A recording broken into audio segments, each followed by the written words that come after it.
শীতের দিন সকালে গরম গরম ভাতের সাথে প্রতিদিনই আমার দেখা যায় একটা না একটা ভর্তা তৈরি করতে হয়। যেমন আজকে তৈরি করেছিলাম বাঁধাকপির ভর্তা। এই ভর্তাটাও আমার বাসার সবার বেশ পছন্দ।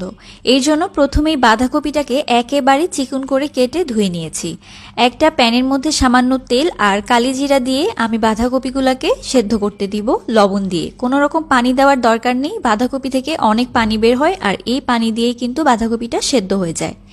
এরপরে সামান্য একটু তেল দিয়ে দিচ্ছি গোটা রসুন, কয়েকটা কাঁচামরিচ আর শুকনা মরিচ। এগুলাকে একেবারে নরম করে আমার ভেজে নিতে হবে। ভেজে তুলে নিয়ে এখন আমি মাছটাকে ভেজে নিব। এখানে আপনারা যে কোনো ধরনের মাছ নিতে পারেন, আমি মাছের 2টা টুকরা এখানে ব্যবহার করছি। আর মাছটাকেও একেবারে মুচমুচা করে ভেজে নিতে হবে। তারপর মাছের কাঁটাটা বেছে নিয়েছি। এবার সব কিছুকে লবণ দিয়ে ভালোভাবে মেখে নিতে হবে।